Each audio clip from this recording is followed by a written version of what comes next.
Hi friends, welcome to my YouTube channel. ഇന്ന് നമ്മൾ എക്കണോമിക്സിലെ ninth സ്റ്റാൻഡേർഡിലെ third ചാപ്റ്ററായ ദേശീയ വരുമാനത്തെ എന്ന ചാപ്റ്ററാണ് ഡിസ്കസ് ചെയ്യാൻ പോകുന്നത്. അതിലുള്ള ഇമ്പോർട്ടൻറ്റ് പോയിൻറ്റ്സും എക്സാമിന് പഠിക്കേണ്ട കാര്യങ്ങളൊക്കെയാണ് ഈ വീഡിയോയിൽ പറയുന്നത്. ദേശീയ വരുമാനം ഒരു രാജ്യത്ത് ഒരു വർഷം ഉൽപ്പാദിപ്പിക്കുന്ന സാധനങ്ങളുടെയും സേവനങ്ങളുടെയും ഭാഗമായി ലഭിക്കുന്ന വരുമാനമാണ് രാജ്യത്തിൻ്റെ ദേശീയ വരുമാനം. ഇത് പ്രധാനമായും 3 മേഖലകളിൽ നിന്ന് ലഭിക്കുന്നു. അതായത് ഒരു രാജ്യത്ത് ഒരു വർഷം ഉൽപ്പാദിപ്പിക്കുന്ന സാധനങ്ങളുടെയും സേവനങ്ങളുടെയും ഭാഗമായി ലഭിക്കുന്ന വരുമാനമാണ് രാജ്യത്തിൻ്റെ ദേശീയ വരുമാനം. ഇത് പ്രധാനമായും 3 മേഖലകളിൽ നിന്ന് ലഭിക്കുന്നു. കാർഷിക മേഖല, വ്യാവസായിക മേഖല, പിന്നെ സേവന മേഖല. ദേശീയ വരുമാനം കണക്കാക്കുന്നതിനുള്ള ലക്ഷ്യങ്ങൾ: സമ്പദ്ഘടനയിലെ വിവിധ മേഖലകളുടെ സംഭാവന വിലയിരുത്തുന്നതിന്, സമ്പദ് വ്യവസ്ഥ നേരിടുന്ന പ്രശ്നങ്ങൾ പഠിക്കുന്നതിന്, പിന്നെ വിവിധ പദ്ധതികൾ ആസൂത്രണം ചെയ്യാനും നടപ്പിലാക്കാനും സർക്കാരിനെ സഹായിക്കുന്നതിന്, ഉൽപ്പാദനം, വിതരണം, ഉപഭോഗം തുടങ്ങിയ സാമ്പത്തിക പ്രവർത്തനങ്ങളുടെ പരിമിതികളും മേന്മകളും കണ്ടെത്തുന്നതിന്. അപ്പോൾ ദേശീയ വരുമാനം കണക്കാക്കുന്നതിനുള്ള ലക്ഷ്യങ്ങൾ എന്തൊക്കെയാണ്? സമ്പദ്ഘടനയിലെ വിവിധ മേഖലകളുടെ സംഭാവന വിലയിരുത്തുന്നതിന്, സമ്പദ് വ്യവസ്ഥ നേരിടുന്ന പ്രശ്നങ്ങൾ പഠിക്കുന്നതിന്, വിവിധ പദ്ധതികൾ ആസൂത്രണം ചെയ്യാനും നടപ്പിലാക്കാനും സർക്കാരിനെ സഹായിക്കുന്നതിന്, ഉൽപ്പാദനം, വിതരണം, ഉപഭോഗം തുടങ്ങിയ സാമ്പത്തിക പ്രവർത്തനങ്ങളുടെ പരിമിതികളും മേന്മകളും കണ്ടെത്തുന്നതിന്. അപ്പോൾ ഈ ദേശീയ വരുമാനവുമായി ബന്ധപ്പെട്ട കുറേ പദങ്ങളാണ് നമ്മളിനി ഡിസ്കസ് ചെയ്യാൻ പോകുന്നത്. ആദ്യത്തേത് മൊത്ത ദേശീയ ഉൽപ്പന്നം, അതായത് ഗ്രോസ് നാഷണൽ പ്രൊഡക്റ്റ്, GNP. മൊത്ത ദേശീയ ഉൽപ്പന്നം, ഗ്രോസ് നാഷണൽ പ്രൊഡക്റ്റ്, GNP. ഒരു രാജ്യത്ത് ഉൽപ്പാദിപ്പിക്കുന്ന അന്തിമ ഉൽപ്പന്നങ്ങളുടെയും സേവനങ്ങളുടെയും അടിസ്ഥാനത്തിലാണ് മൊത്ത ദേശീയ ഉൽപ്പന്നം കണക്കാക്കുന്നത്. ഉൽപ്പാദിപ്പിക്കപ്പെടുന്ന അന്തിമ സാധനങ്ങളുടെയും സേവനങ്ങളുടെയും പണമൂല്യം ആണ് മൊത്ത ദേശീയ ഉൽപ്പന്നം. ഒരു സാമ്പത്തിക വർഷത്തേക്കാണ് മൊത്ത ദേശീയ ഉൽപ്പന്നം കണക്കാക്കുന്നത്. ഇന്ത്യയിൽ ഏപ്രിൽ 1 മുതൽ മാർച്ച് 31 വരെയാണ് ഒരു സാമ്പത്തിക വർഷം. അതായത് മൊത്തമായിട്ട് ഒരു രാജ്യത്ത് ഉൽപ്പാദിപ്പിക്കുന്ന എല്ലാ സാധനങ്ങളുടെയും സേവനങ്ങളുടെയും അടിസ്ഥാനത്തിലാണ് ദേശീയ ഉൽപ്പന്നം കണക്കാക്കുന്നത്. അപ്പോൾ ഒരു സാമ്പത്തിക വർഷത്തേക്കാണ് GNP കണക്കാക്കുക. ഇന്ത്യയിൽ ഒരു സാമ്പത്തിക വർഷം എന്ന് പറയുന്നത് ഏപ്രിൽ 1 മുതൽ മാർച്ച് 31 വരെയാണ്. ഇത് കുറേ പ്രാവശ്യം ചോദിച്ച ഒരു ചോദ്യമാണ്, സാമ്പത്തിക വർഷം എത്ര മുതൽ എത്ര വരെയാണെന്ന്. പിന്നെ അടുത്തതാണ് മൊത്ത ആഭ്യന്തര ഉൽപ്പന്നം, ഗ്രോസ് ഡൊമസ്റ്റിക് പ്രൊഡക്റ്റ്, GDP. ഒരു സാമ്പത്തിക വർഷത്തിൽ രാജ്യത്തിൻ്റെ ആഭ്യന്തര അതിർത്തിക്കുള്ളിൽ ഉൽപ്പാദിപ്പിക്കപ്പെടുന്ന സാധനങ്ങളുടെയും സേവനങ്ങളുടെയും ആകെ പണമൂല്യമാണ് മൊത്ത ആഭ്യന്തര ഉൽപ്പന്നം അഥവാ GDP. വിദേശത്ത് ജോലി ചെയ്യുന്ന വ്യക്തികളുടെ വരുമാനം, വിദേശ രാജ്യങ്ങളിൽ പ്രവർത്തിക്കുന്ന സ്ഥാപനങ്ങളുടെയും സംരംഭങ്ങളുടെയും ലാഭം തുടങ്ങിയവ ഇതിൽ ഉൾപ്പെടുന്നില്ല. അപ്പോൾ മൊത്ത ദേശീയ ഉൽപ്പന്നം GNP എന്ന് പറഞ്ഞാൽ എല്ലാ സാധനങ്ങളുടെയും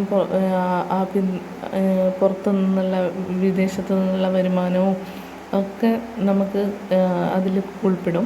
പക്ഷേ മൊത്ത ആഭ്യന്തര ഉൽപ്പന്നം എന്ന് പറയുന്നത് നമ്മുടെ രാജ്യത്തിനുള്ളിലല്ല, ഈ വിദേശത്ത് ജോലി ചെയ്യുന്ന വ്യക്തികളുടെ വരുമാനവും വിദേശത്ത് പ്രവർത്തിക്കുന്ന സ്ഥാപനങ്ങളുടെയും സംരംഭങ്ങളുടെയും ലാഭവും ഒന്നും ഇതിൽ കണക്കാക്കുന്നില്ല. പിന്നെ വരുന്നത് അറ്റ ദേശീയ ഉൽപ്പന്നം, അതായത് നെറ്റ് നാഷണൽ പ്രൊഡക്റ്റ്, NNP. അറ്റ ദേശീയ ഉൽപ്പന്നം എന്ന് പറഞ്ഞാൽ ഈ മൊത്ത ദേശീയ ഉൽപ്പന്നത്തിൽ നിന്ന് തേയ്മാന ചെലവും കുറച്ച് കഴിഞ്ഞാൽ നമുക്ക് അറ്റ ദേശീയ ഉൽപ്പന്നം കിട്ടും. അറ്റ ദേശീയ ഉൽപ്പന്നം എന്ന് പറഞ്ഞാൽ നെറ്റ് നാഷണൽ പ്രൊഡക്റ്റ്, NNP എന്ന് പറഞ്ഞാൽ മൊത്ത ദേശീയ ഉൽപ്പന്നം മൈനസ് തേയ്മാന ചെലവ്. അപ്പോൾ മൊത്ത ദേശീയ ഉൽപ്പന്നം എന്ന് പറഞ്ഞാൽ നമ്മൾ മൊത്തമായിട്ട് നമുക്ക് കിട്ടുന്ന എല്ലാ സാധനങ്ങളുടെയും സേവനങ്ങളുടെയും എല്ലാം അടിസ്ഥാനത്തിൽ കണക്കാക്കപ്പെടുന്നതാണ് മൊത്തമായിട്ടുള്ള ഉൽപ്പന്നമാണ് അത് വരിക. പിന്നെ മൊത്ത ആഭ്യന്തര ഉൽപ്പന്നം എന്ന് പറഞ്ഞാൽ നമ്മുടെ രാജ്യത്തിനകത്ത് നിന്നുള്ള വരുമാനം. പിന്നെ അറ്റ ദേശീയ ഉൽപ്പന്നം എന്ന് പറഞ്ഞാൽ മൊത്തമായിട്ടുള്ള വരുമാനത്തിൽ നിന്ന് മൊത്തമായിട്ടുള്ള ആ ഉൽപ്പന്നത്തിൽ നിന്ന് ഈ തേയ്മാന ചെലവ് മൈനസ് ചെയ്തിട്ടുള്ള അതാണ് നമ്മൾ അറ്റ ദേശീയ ഉൽപ്പന്നം എന്ന് പറയുന്നത്. പിന്നെ വരുന്ന ടേമാണ് പ്രതിശീർഷ വരുമാനം. പ്രതിശീർഷ വരുമാനം പെർ ക്യാപിറ്റ ഇൻകം എന്ന് പറഞ്ഞാൽ ദേശീയ വരുമാനം ഡിവൈഡഡ് ബൈ ജനസംഖ്യ. ദേശീയ വരുമാനത്തെ ജനസംഖ്യ കൊണ്ട് ഹരിക്കുകയാണെങ്കിൽ നമുക്ക് പ്രതിശീർഷ വരുമാനം കിട്ടും. പ്രതിശീർഷ വരുമാനത്തിന് തന്നെയാണ് നമ്മൾ ആളോഹരി വരുമാനം എന്ന് പറയുന്നത്. അപ്പോൾ ഈ പ്രതിശീർഷ വരുമാനം രാജ്യങ്ങളെ തമ്മിൽ താരതമ്യം ചെയ്യാനും സാമ്പത്തിക നില മനസ്സിലാക്കാനും നമ്മളെ സഹായിക്കുന്നത് ഈ പ്രതിശീർഷ വരുമാനം നമ്മളെ സഹായിക്കും. അപ്പോൾ പ്രതിശീർഷ വരുമാനം എന്ന് പറഞ്ഞാൽ ദേശീയ വരുമാനത്തെ ജനസംഖ്യ കൊണ്ട് ഹരിച്ചാൽ കിട്ടുന്നത്.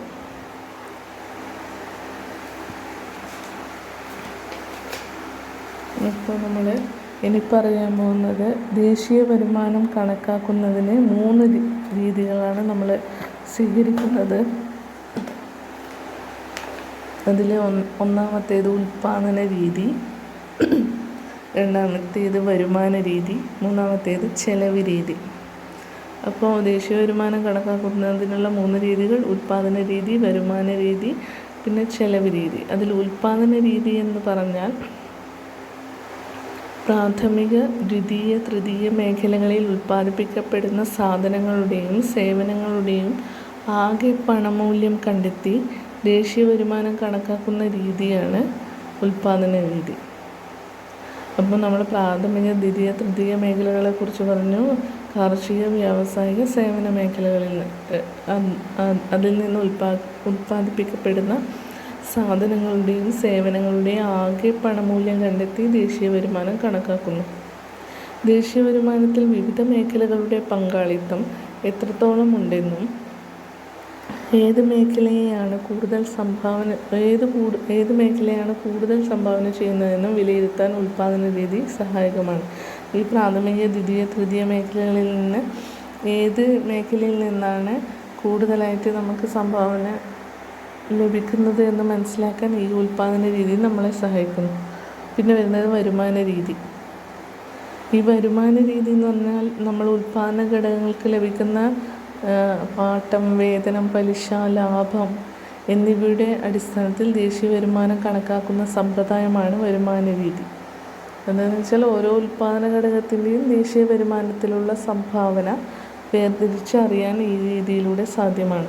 അപ്പോൾ വരുമാന രീതി എന്ന് പറഞ്ഞാൽ ഉൽപ്പാദന രീതി എന്ന് വെച്ചാൽ ഉൽപ്പാദനത്തിൻ്റെ അളവ്, പ്രാഥമിക, ദ്വിതീയ, തൃതീയ മേഖലകളിൽ നിന്നുള്ള ഉൽപ്പാദനത്തിൻ്റെ സേവനങ്ങളുടെ പണമൂല്യം കണ്ടെത്തി ദേശീയ വരുമാനം കണക്കാക്കുന്ന രീതി. വരുമാന രീതി എന്ന് പറഞ്ഞാൽ ഓരോ ഉൽപ്പാദന ഘടകങ്ങൾക്കും കിട്ടുന്ന ആ ഒരു വരുമാനം, അതായത് പാട്ടം, വേതനം, പലിശ, ലാഭം എന്നിവയുടെ അടിസ്ഥാനത്തിൽ ദേശീയ വരുമാനം കണക്കാക്കുന്ന രീതി. പിന്നെ ചെലവ് രീതി എന്ന് പറഞ്ഞാൽ ഒരു വർഷത്തിൽ വ്യക്തികളും സ്ഥാപനങ്ങളും സർക്കാരും ആകെ ചെലവഴിക്കുന്ന തുക കണ്ടെത്തുക വഴി ദേശീയ വരുമാനം കണക്കാക്കുന്ന രീതി. സാമ്പത്തിക ശാസ്ത്രത്തിൽ സാധനങ്ങളും സേവനങ്ങളും വാങ്ങുന്ന ചെലവിനോടൊപ്പം നിക്ഷേപ ചെലവായാണ് കണക്കാക്കപ്പെടുന്നത്. ഉപഭോഗ ചെലവും നിക്ഷേപ ചെലവും സർക്കാർ ചെലവും കൂടിച്ചേരുമ്പോഴാണ് ആകെ ചെലവ് ലഭിക്കുന്നത്.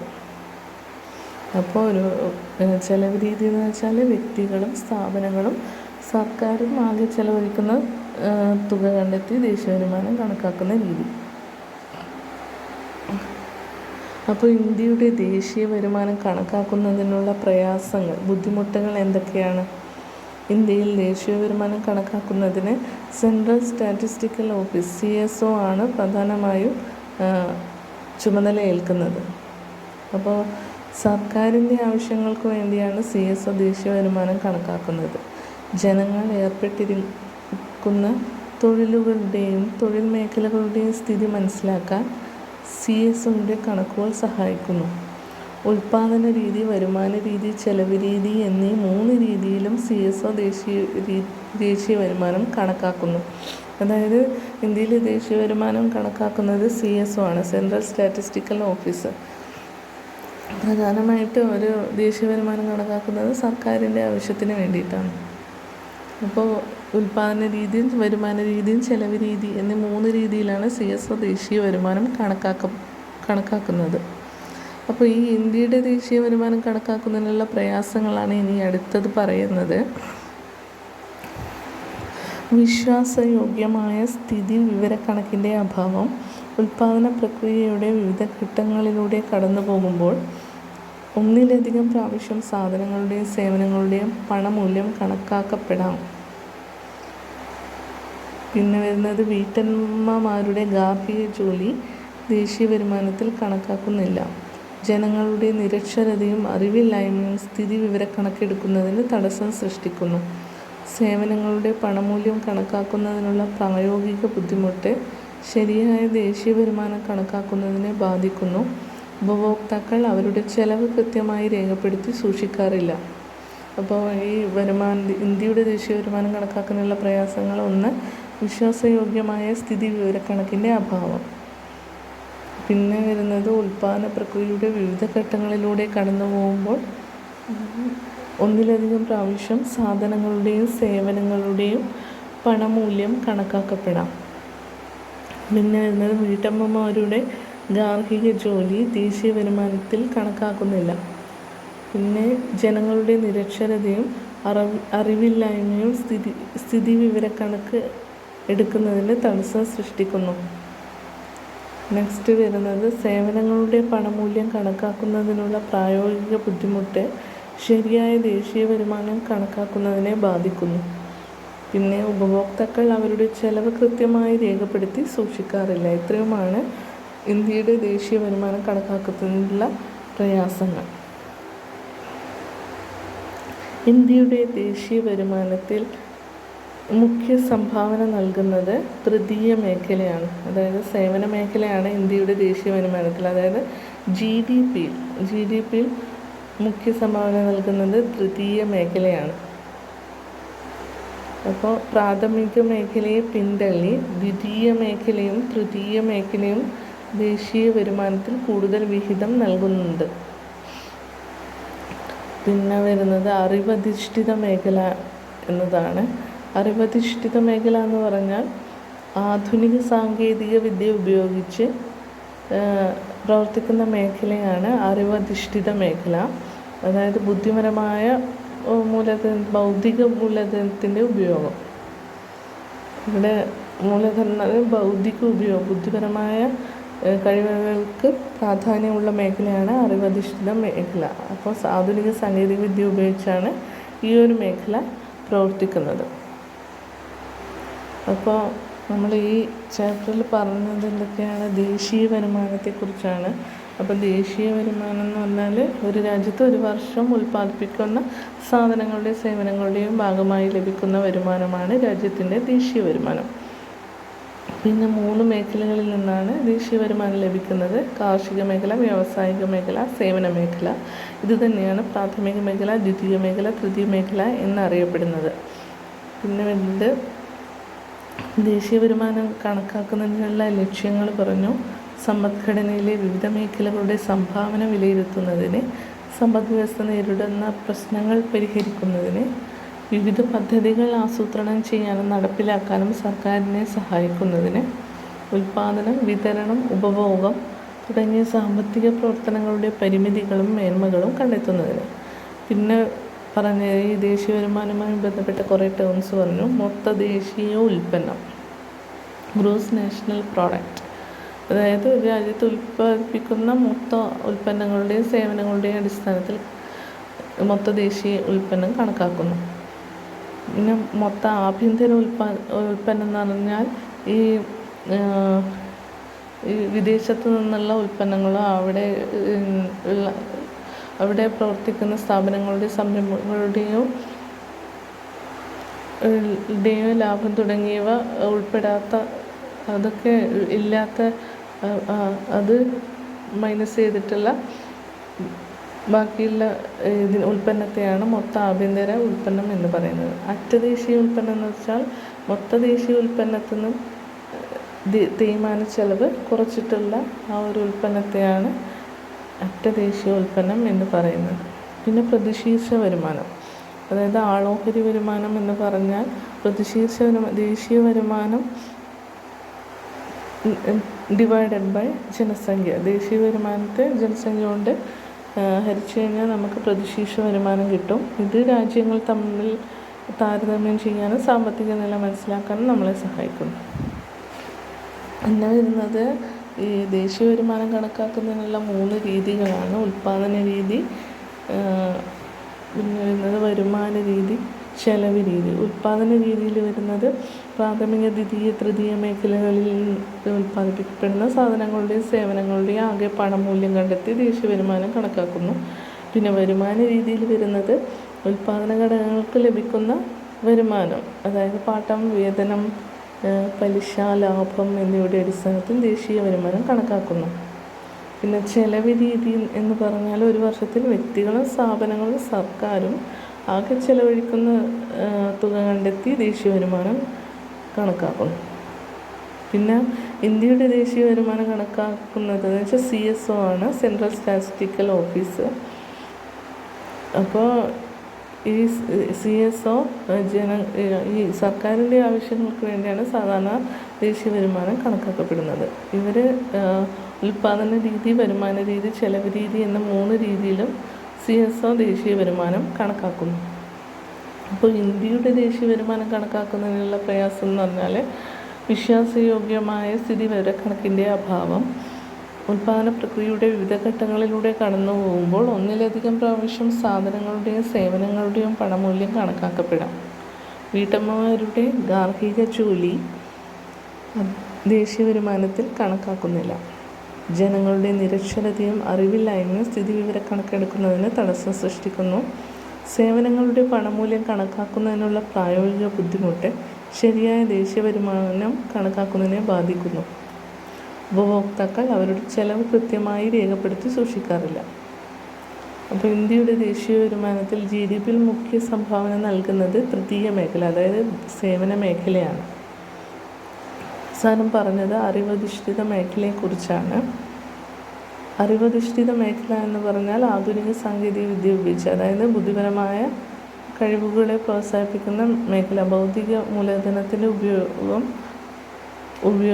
ഭൗതിക മൂലധനം, അതായത് ബുദ്ധിപരമായ കഴിവുകളെ ഉപയോഗിച്ചുള്ള മേഖലയാണ് അറിവധിഷ്ഠിത മേഖല. അപ്പോൾ ഇത്രയാണ് ഈ ഒരു ദേശീയ വരുമാനം എന്ന ചാപ്റ്ററിൽ നിങ്ങൾക്ക് പഠിക്കാനുള്ളത്. ഈ ഒരു SCERT ചാപ്റ്ററിൽ ഇപ്പോൾ പറഞ്ഞ പോയിൻറ്റ്സ് എല്ലാം ഇമ്പോർട്ടൻ്റ് ആണ്. ഈ ഒരു ടെക്സ്റ്റ് നമ്മൾ മുഴുവൻ ഇങ്ങനെ ആ ടെക്സ്റ്റ് വൈസ് ഓരോ പോയിൻറ്റ്സായിട്ട് നമ്മൾ വായിക്കുന്നില്ല. നിങ്ങൾക്ക് പഠിക്കാനുള്ള കാര്യങ്ങൾ മാത്രമാണ് നമ്മൾ പറയുന്നത്. അപ്പോൾ ഈ SCERT ചാപ്റ്റർ വൈസുള്ള ഈ ക്ലാസ്സുകൾ ഇനിയും നിങ്ങൾക്ക് ലഭിക്കാനായിട്ട് നമ്മളെ ചാനൽ സബ്സ്ക്രൈബ് ചെയ്യുക, ലൈക്ക് ചെയ്യുക, ഷെയർ ചെയ്യുക. അപ്പോൾ ഇനി അടുത്ത വീഡിയോയ്ക്ക് വേണ്ടിയിട്ട് കാത്തിരിക്കാം. Thank you.